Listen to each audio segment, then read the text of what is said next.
When we think of Satan, we think of an all-powerful demon, the number one villain throughout religion. However, as powerful as he is, are there others that could rival him for power and menace, whether in religion or the world of film or even video games? So today on Top 5 Scary Videos, I'm going to be counting down our list of the top 5 scary demons worse than Satan, part 2.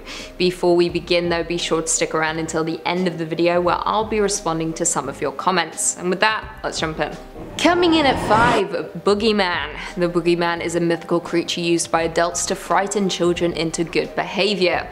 This demonic creature has no specific appearance, and conceptions vary drastically by household and culture, but it is commonly depicted as a masculine or androgynous monster that punishes children for misbehavior. The Boogeyman, or a somewhat related creature, can be found in every culture, and is used for scaring children into good behavior depending on what purpose needs serving, often based on a warning from the child's authority figure. The term Boogeyman is sometimes used as a non-specific personification or metonym for terror, and in some cases, the devil. While the description of the Boogeyman differs on cultural levels, there are often some shared similarities to the creatures. Many of these demonic creatures are depicted as having claws, talons, and sharp teeth. Along with that, the majority of Boogeyman are of the spirit variety, while the minority are demons, witches, and other legendary creatures. Some are even described to have certain animal features such as horns, hooves, and bug-like appearances. When examining the personality traits of the Boogeyman, they are most easily divided into 3 categories: the kind that punish misbehaved children, the kind that are more prone to violence, and the kind that protect the innocent. However, they all relate in the same way, being that they all exist to teach young children a lesson. The more vicious Boogeymen are said to steal children at night and even eat them. Sucks to be those kids. Coming in at number 4, Annabelle.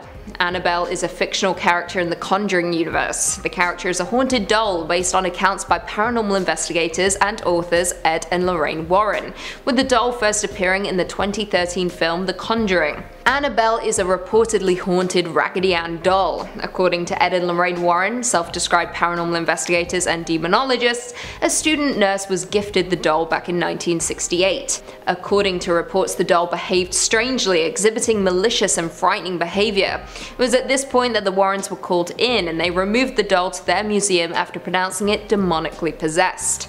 The doll was kept in a glass box at the Warrens Occult Museum in Monroe, Connecticut. The story served as an inspiration for the opening scene of The Conjuring, where the doll is depicted as a sinister, worn-out porcelain doll, as well as its spin-offs, Annabelle, Annabelle Creation, and Annabelle Comes Home. In the Conjuring universe, the doll is a powerful demonic entity that, despite being able to exist independently, frequently latches onto a porcelain doll to torment those who own it. Annabelle is considered the most dangerous and powerful, and has a weird habit of wandering around unseen. Coming in at number 3, the Malebranche. The Malebranche are the demons in the Inferno of Dante's Divine Comedy, who guard Beligia 5 of the 8th Circle. Vulgar and quarrelsome, their duty is to force the corrupt politicians to stay under the surface of a boiling lake of pitch. When Dante and Virgil meet them, the leader of the Malebranche, Malacoda, assigns a troop to escort the poets safely to the next bridge. Many of the bridges were destroyed in the earthquakes that happened at the death of Christ, which Malacoda describes enabling the time this takes place to be calculated. The troop hook and torment one of the Barretters, identified by early commentators as Ciampolo, whose names some Italian grafters, and then tricks the Malebranche in order to escape back into the pitch. The demons are dishonest and malicious. The promise of safe conduct the poets have received turns out to have limited value, and there is no next bridge, so that Dante and Virgil are forced to escape from them. Coming in at number 2, Mundus. Mundus, also known as the Prince of Darkness, is a devil prince from Devil May Cry who ruled the demon world 2,000 years ago, overthrowing the previous rule of the demon world and threatening the human world. Sometime after conquering the devil's throne, Mundus's rule was challenged by the demon god Argosax, and a great war followed that divided the underworld into 2 sides. Upon trying to take over the human world, the demon swordsman Sparda rebelled and defeated him and his enemies, sealing him away in a vault on Mallet Island. To quote Tomio Otsubu, "Visually he looks like a god. He purposely makes himself look godlike, so we took that to heart by making his silhouette godly and majestic." The crumbling second form is meant to show how pitiful he really is in contrast with the majesty of that first form. Mundus's appearance when he battles Dante is that of a gigantic living statue of an aging muscular bearded man with enormous feathered wings, resembling figures such as Zeus or even God. During his final battle with Dante, portions of the statue began to break away, revealing a grotesque writhing mass of living tissue, with 3 eyeballs and hundreds of hands coming out of it. In the game, he is depicted as the epitome of evil. He has no compassion for his minions and acts without regard to their loyalty, killing one of his own generals, Griffin, after the latter failed to defeat Dante. His powers include supernatural strength, supernatural durability, demonic energy, manipulation, and flight. He also is capable of demon creation, mind manipulation, power augmentation, as well as orb summoning. And finally, coming in at number 1, Paimon. King Paimon is a spirit named in the Lesser Key of Solomon and appears as the 9th spirit in the Gosha, the 22nd spirit in the Pseudo-Monarchia Daemonim, and the Dictionary Infernal. The Gosha, Weah, and Duplanty warn that if King Paimon appears alone, a sacrifice must be made to summon Babel and Abalam, 2 kings who serve under him but do not always accompany him.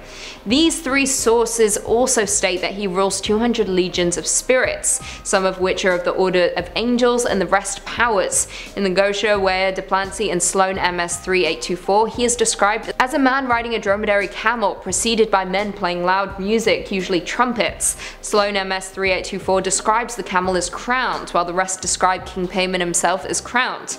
The Gosha and Weah both describe him as teaching science and answering all questions, specifying that his knowledge includes all arts and secret things such as knowledge regarding the earth, its waters, and the winds. The Gosha and the Weah also claim that he has the ability to bestow dignities and lordships, as well as credit him with granting familiars. In Abramelin, King Paimon's powers include knowledge of past and future events, clearing up doubts, making spirits appear, creating visions, acquiring and dismissing servant spirits, reanimating the dead for several years, flight, remaining underwater indefinitely, and general abilities to make all kinds of things and all sorts of people and armor appear at the behest of his magician. Well, there we have it. Do you guys agree with our list? Were there any demons that we missed? Leave us all your thoughts and feelings in the comments down below, and perhaps we can do a part 3. Before I go though, I just want to respond to a few comments from one of our last videos. Top 5 scariest cosmic horror comics you need to read. Jared Pixley said, "I love you, Queen Lucy. Will you marry me? I'll cook for you every night."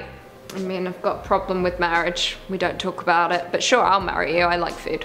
Phantom Flower said, "I help run a comic shop and I'll tell you, my dark lady Lucy, there are so much more horror comics that would send shivers up the most hardened reader's spine. I hope you cover them." I'll potentially cover them if you ask nicely. Please ask nicely. Pete Williamson said, "Finally realized how you look shocked and surprised with your eyebrows. You just pull your ponytail back harder. Love you, Lucy, keep it up." I love when my ponytail is pulled back harder. I like it tight. That boy 353 said, "I'm only here to see the extremely corny comments about Lucy. There are plenty to sort through." I think my responses are cornier than the comments, so you're welcome. And on that note, if you haven't already, be sure to give this video a big thumbs up, subscribe, and turn on notifications so you never miss another scary vid. Until next time, see you later.